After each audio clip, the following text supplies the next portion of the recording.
Good morning, and welcome back to the One Celtic Fans View this morning. My mum's raging. Why? And Stephen says, did you know that England have played Argentina 6 times and lost every time? Uh, what a shame, is all I'll say. Because there's enough to talk about with the Celtic this morning. Welcome back to the channel after my little jolly down to Portugal. It was, it was interesting, wasn't it? It was an interesting game. It was an interesting. It shows the state of the Celtic squad. Let's just get straight into what story we will start with first. Martin O'Neill. Martin O'Neill talking about Rocky and Balak Wisha, saying that both players. Why is that just too? Both players have still got a future at Celtic, whether they wish to stay or whether they want to leave. I've got to say, having been at the game, I know a lot of people don't like Dane Murray, but he's some size, that lad. I think that, don't know, I mean, tell me your thoughts on Dane Murray. I'm going to get to the Celtic game because Celtic do play Middlesbrough in 2 days, 6 hours and 27 minutes until we play the game at Celtic Park. There's going to be I think there's about 10,000 of them going. There's quite a few of them heading to Celtic Park. Wonder how many Celtic fans will be there. Not many that go to the games week in, week out. That is my suggestion. And yeah, we'll get to the Middlesbrough game in a minute. But there's a player that caught my eye. There's two players that caught my eye, actually. And it's two players that I've kind of said, we need to lay off their backs a bit. First one is Dane Murray. Dane Murray's some size. He's a big lad. He works on his upper body strength and a bit more of his game. He's not young in terms of he's of a decent age where he should be in the team, and I think Martin can bring out the best in Dane Murray. And that's why Rocky is considering whether to stay at Celtic or not, because Dane Murray is ahead of Rocky in the team selection. And I think rightly so. I think for a young lad that's come through, he's way better than Stephen Welsh. It's no disrespect to Stephen Welsh, but I think he's a far superior player to Stephen Welsh. And some people will say, well, that's not hard because Stephen Welsh was wash. It wasn't. Stephen Welsh was a good player. He came through the ranks at Celtic and he'd had a fantastic career. Another one whose attitude, I can talk about attitude because I was sitting right next to the dugout during the game. It was interesting to see Luke McCown's reaction after the game when he came off. He wasn't happy with his performance, Luke. And somebody said that I said Luke McCown was a future Celtic captain. I've never said Luke McCown would be Celtic captain. Some other people have said it, but I don't think I've ever said it. I don't think that he is Celtic captain material. I know that he was captain at Dundee, but he's never a left winger. But anyway, enough about him because he's not the player that I want to talk about. The other player that really caught my eye and attitude, but he's not. I don't know if this is Celtic's training that's done this to him, but he was getting pulled out of position. I don't know if they're trying to play him like Greg Taylor and they're trying to make him the inverted fullback type thing. But young Colby Donovan, his attitude during the game, he was arguing with Luke McCown. There's things that when you go to games and you don't see the stuff on the telly. I mean, he was arguing with Luke McCown all day long. He was telling Luke to get the finger out at times. And then Luke McCown was trying to give it to him. And I think that, I'm going to say it, I think that Colby Donovan is a half decent player. I think that he's got a big season in front of him. He's not up there with obviously Kieran Tierney, but he's got a good bit of pace about him, and he's a big lad. I didn't realise that Colby Donovan was so tall. I think that he's still got. He should be progressing a bit faster this season, and I think he's got a good future in front of him. And if it doesn't work out at Celtic, he's got a fantastic future in the game. Colby Donovan, mark my words with that. Celtic fans will say that he's not Celtic class. What is Celtic class these days? Because we've got a team of players who I reckon after the game in Portugal, There are several players that will not make it. I think there's one player, Adam Montgomery. I don't think he's ever going to make. I like Adam as a player. I think he's got a lot to bring to the game, but I just don't think he's going to cut it at Celtic level. I'd love to be wrong, but having watched him when he came on, another young lad that was on that wing, I just don't think he's going to cut it at Celtic permanently. Which is a shame because I wanted him to come through the system. He was one of the guys that I've been raving about over the years. But anyway, let's jump into some of your comments. It's 9:31. There's no new announcement on the socials yet. Start worrying. Yes. Players. West Ham are interested in this young gentleman and talking about attitudes. This was Arne Engels, obviously. This was Arne Engels sitting at the end of the game. He didn't get up. He just sat there contemplating, and I was like, what's going through his mind? What is going through Arne Engels' mind? Because he obviously knows that there are teams have made inquiries about him.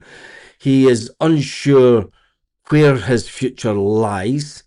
He knows that this Celtic team is on a downward spiral. Let's not lie. The quality of this Celtic team that we have and the players just now, the quality is woeful. When Arne Engels came on the pitch, you could see that Arne Engels is head and shoulders, and I don't care what you think about him personally. This is my opinion. My opinion is that, and this isn't the opinion of the whole channel. This isn't the opinion of all of you. I'm not forced my opinion on you. It's called the One Celtic Fans View. But you could see that Arne Engels is head and shoulders a better player than the majority of that Celtic team. And for me, that's a worry, because Arne Engels should have been the standard. I said a couple of years ago when we brought in Arne Engels at 10 million, don't be surprised. And I was kind of hoping more than anything that Celtic would go down the road and start bringing in £10 million player, £10 million player. Build a team. Do you know, bring in three £10 million players a season. It's not hard. Makes everybody in the squad happy. Gets everyone a good standard of play. 10 million is nothing in modern football. Absolutely nothing. And Arne Engels is going to want away because, let's face it, the quality of our squad isn't great. We don't have a great youth system coming through. There's some players that played the game the other night. It was a good experience for them, some of the younger lads, but can they cope at Champions League level? No. It's not what Celtic are all about. But then again, we don't know what's going on in the back room. I might put up the video of Arne Engels. It's just a little short. James says, don't think that Murray is Celtic quality, to be fair. I think that he is a young player that is grown in stature. Martin O'Neill has a lot of time for him. When you see him up play, the fact during the game, out of Cameron Carter-Vickers, who's an American international, and Dane Murray, it was Dane Murray that was actually having the better game. At the first water break, Martin O'Neill went over and had a word with Cameron Carter-Vickers, and he was trying to get Cameron Carter-Vickers to up his game a bit. Because I've got to tell you one thing, from my perspective, Dane Murray, attitude-wise, you could not fault. And that comes, I think that goes a long way at Celtic right now. You know, the players that aren't taking the half. Now, if you want to talk about attitude, look at Rio Hatate. Now, there's a gentleman went absolutely friggin' apeshit about Rio Hatate and the way that he's been thinking by Celtic. Rio Hatate did not sit with the rest of the players. He didn't talk with the rest of the players. He sat on a bench next to staff. He didn't engage with any of the players. It's as if Rio Hatate is thinking, I'm aware, I may be wrong, but I mean, we were sitting right behind Rio Hatate and the Celtic staff, and he just doesn't look interested. No, doesn't care. It's just passing time. And that's sitting 8 feet away, 10 feet away for the lad. But we'll wait and see, because I think that there are some players that have better attitudes, and I think that the younger players that have come through, Murray might not be Celtic quality, but he's a fantastic player to have as a backup, and I think that goes a long way. Don't know.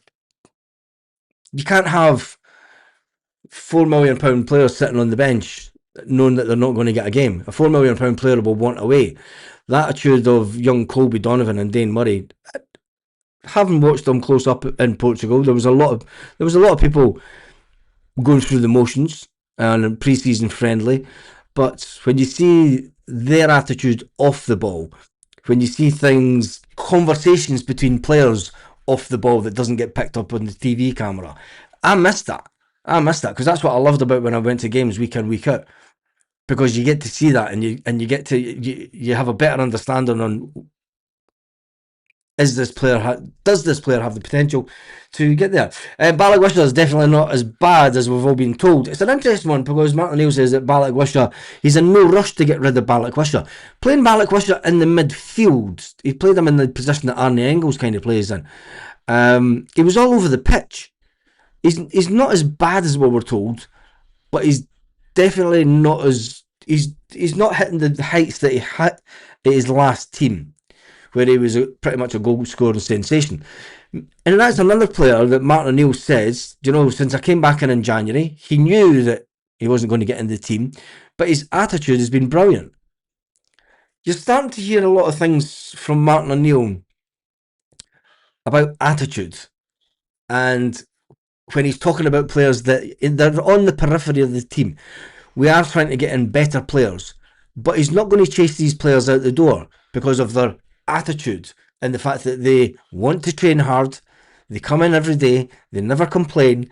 But then you've got people that are obviously complaining at training, that are bitching to staff.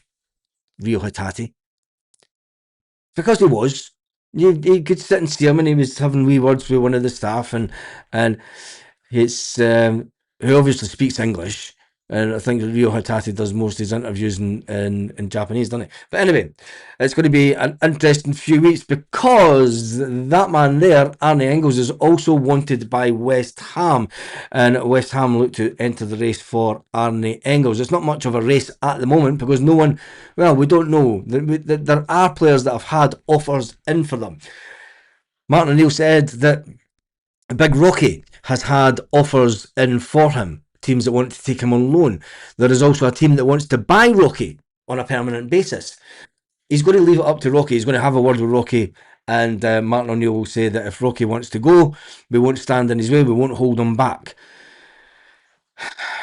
Then Martin O'Neill kind of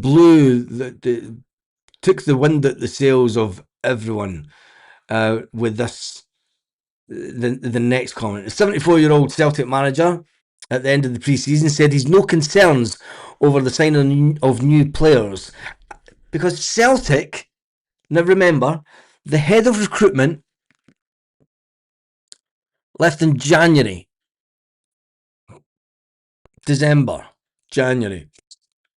Paul Tisdale.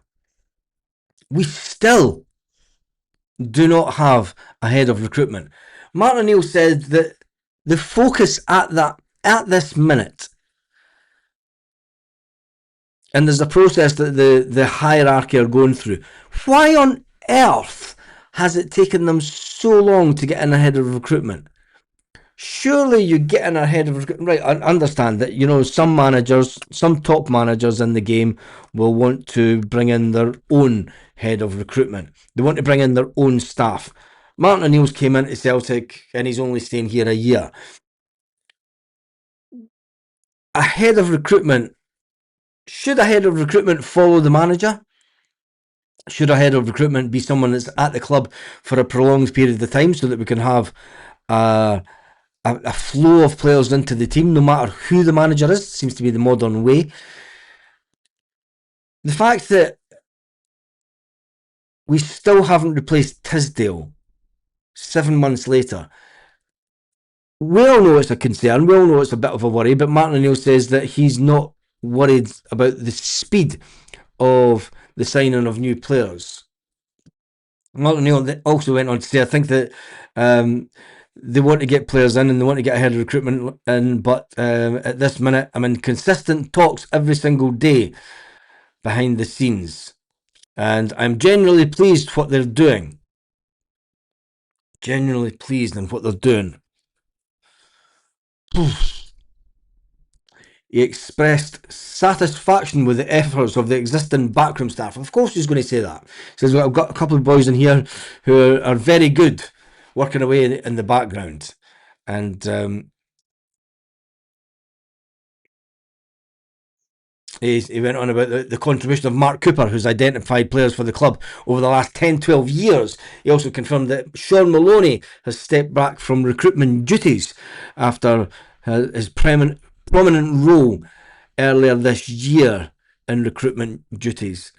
How do you feel about Maloney and Maloney during the game? It was interesting because Maloney was giving the players, towards the end of the game, he was really shouting at the players. It was an interesting ending to the game for me in Portugal because Martin O'Neill, he was obviously on the sideline before the final whistle, and then he just stood there. He just stood there looking out, and I'm thinking, I wonder what that man's thinking. You know, what is Martin O'Neill really thinking? Because you're not expecting a Celtic result against a team that gets to the what did they get to, the quarter final of the Champions League or something? Or was it the semis? I don't know. But they get to the later stages of the Champions League with a youthful, physical team.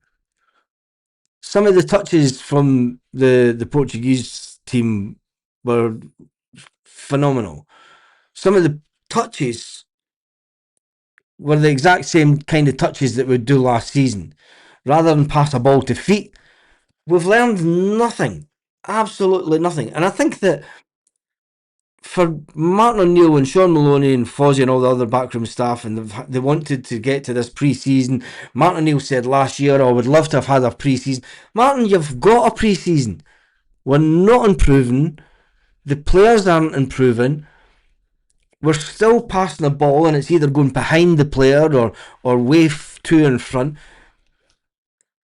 I guess it's pre-season and we're picking up valuable game time and valuable fitness in the legs, and some of the players looked knackered. Some of the players looked as if they're buzzing to go for the season already. Some of them that I've already mentioned. And it's a worry going forward because I think that this year, before a ball's even kicked, I still think that we will win the league. I still believe that we'll win the league. But we're in a stopgap year, whether we like it or not. We're in a year of transition, which I never wanted us to be in this year. I wanted this summer to be the summer where we kind of push on. Okay, Martin O'Neill, keeping him. Yes, it was the right decision because of what he did with the team. Should he have made his mind up earlier? Should have Celtic have put in things in place before the end of the season to try and make sure that Martin stayed? At the end of the day, Martin O'Neill took his time to say if he wanted the job or not. Has that ultimately, or will it ultimately, participate in holding Celtic back this year? That's the big question that will be answered over the course of the season. That's the big question that will be answered in under 2 weeks when we take on Dundee at Celtic Park on Monday, the 3rd of August. Today's the 16th of July. We've brought in 2 players.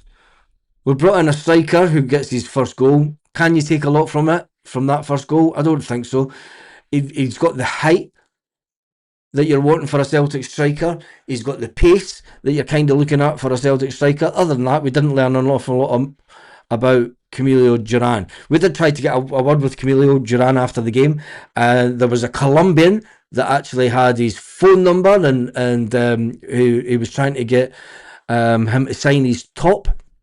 he actually phoned Camilio in the dressing room after the game and said, "You're coming back out?" And he said, "Yeah, we're coming back out, but we're only coming back out to warm down."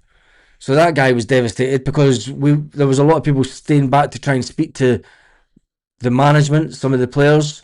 Colby Donovan and Sinisalo were the only two players to come over at the end of the game and speak to the fans and sign tops for the fans. Sinisalo and Colby Donovan. That was it. Although Oxley Chamberlain did get a signed top when he was sitting on the bench when he was getting ready to come on. He come over and signed a top for a guy. But other than that, that was it. It was a very strange, very, very strange pre-season. Harry Kane will be going cheap. Murray can be a serviceable backup, but he's not athletic enough for me. You can't teach athleticism. I'm not too sure about that. I think that you can.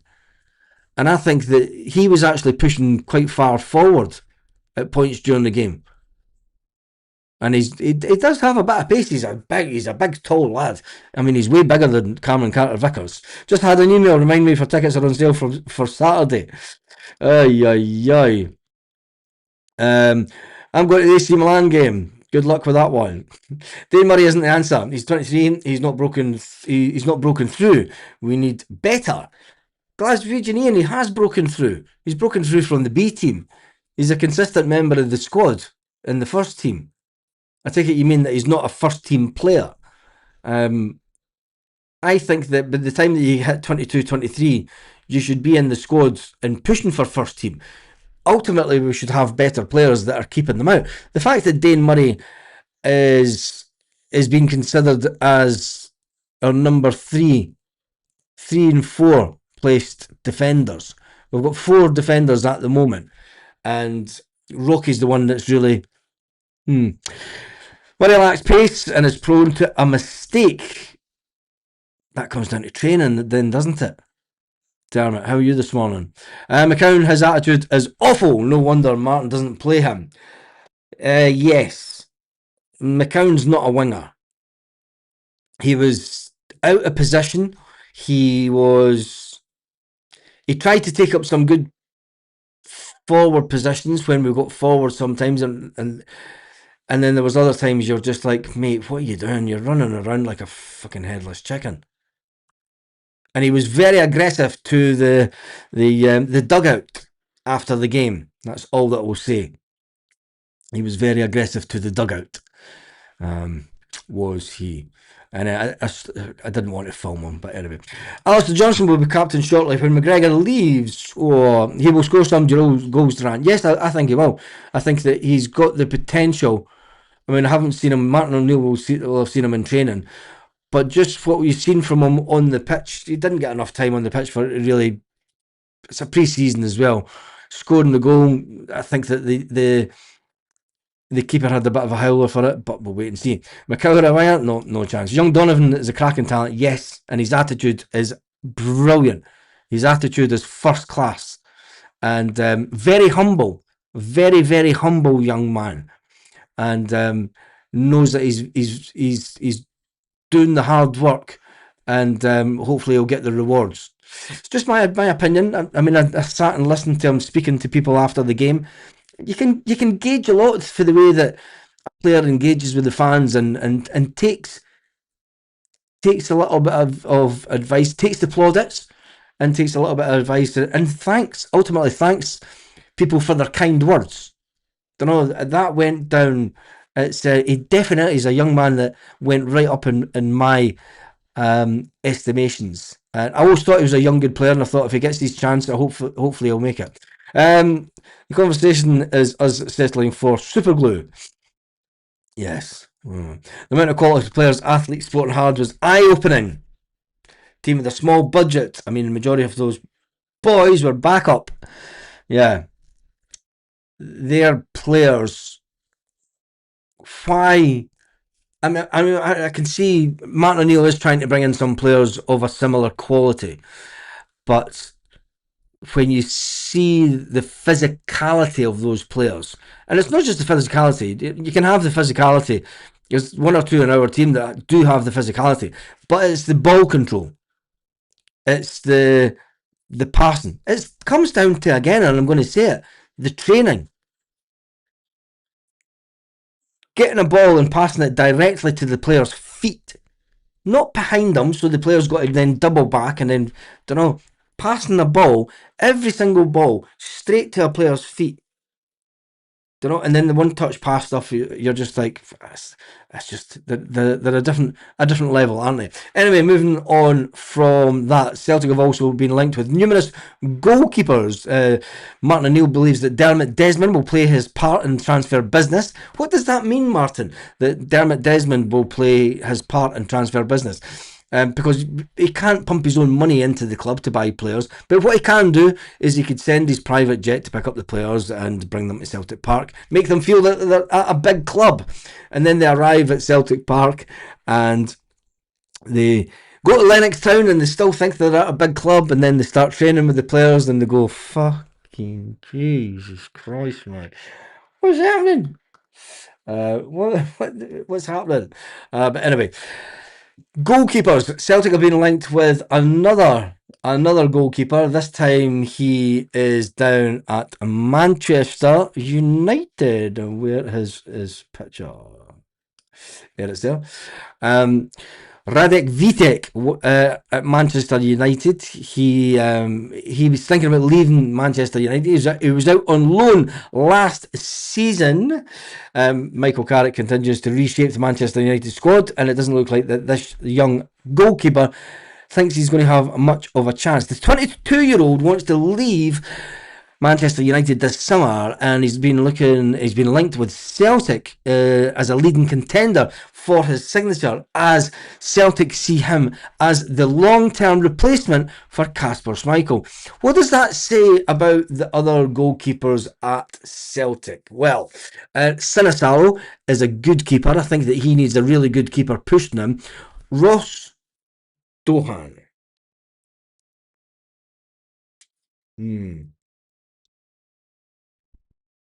Ross Dohan.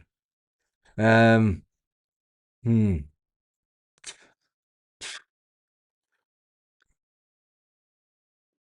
We need three keepers. Ross Dohan will be the third choice goalkeeper. That's all I'm going to say about Ross. Good lads, but I don't think that he has the quality to be a real top number one. Is this young lad from Manchester United? Is he the man to push our goalkeepers? Is he the one to take over the number one position? 22-year-old is a bit young for a goalkeeper, in my opinion, but if he's good enough and he's young enough, get him in. DJ Kerr says, can't believe the guy at the end of the game shouting about Hatate. Embarrassing. It was him shouting Hatate made it clear he doesn't want to be there. Shouldn't even be in Portugal. Would have left him back in Glasgow. Yeah, it was very strange, because I'm standing at the side of the dugout and I could see the Celtic staff looking confused and like, what the fuck is he? And I'm like, what are they looking at? What's with the confusion?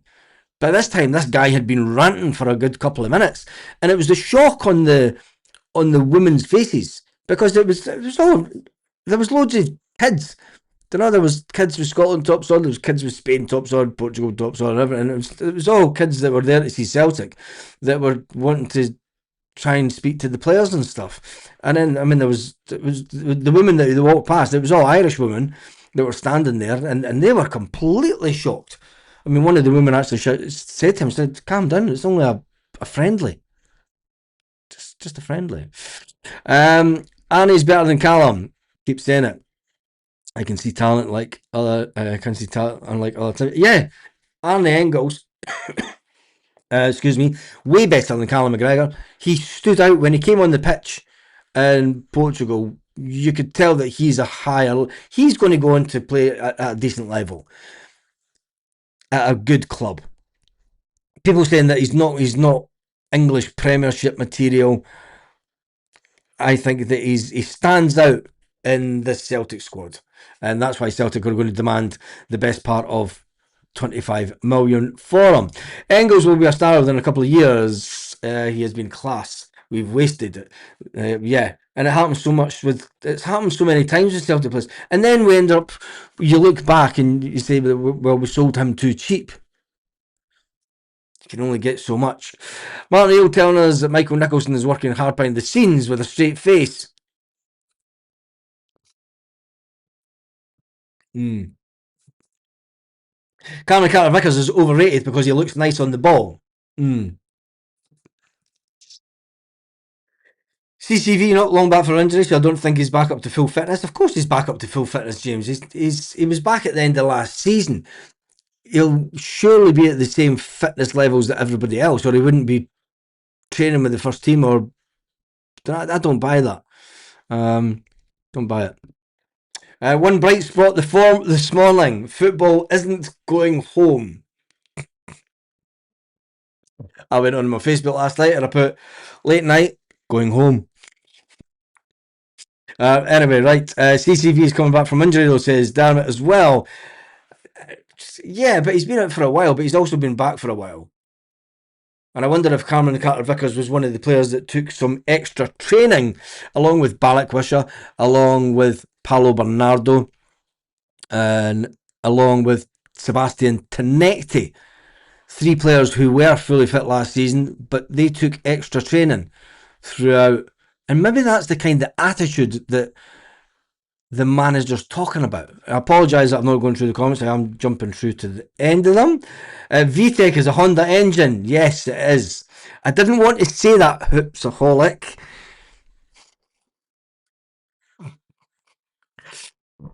I knew somebody would pick it up. Yes, VTEC is a Honda engine. Thank you for that one. There's been people speaking about Callum McGregor and Callum McGregor, the fact that he's not going to wherever, Saudi Arabia. I said he wasn't going to Saudi Arabia. I don't think that. I mean, realistically, is McGregor's age and quality how much are you going to offer Callum McGregor? He's not going to Saudi. If we're saying that Callum McGregor, you've got to have a laugh here.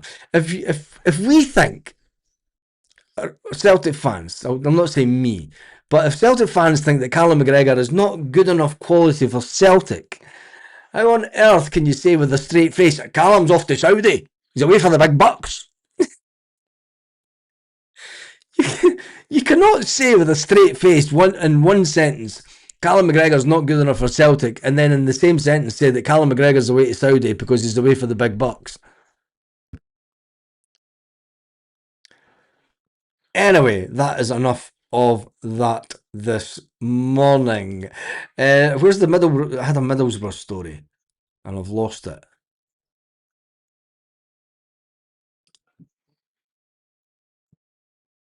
What the hell was the Middlesbrough story?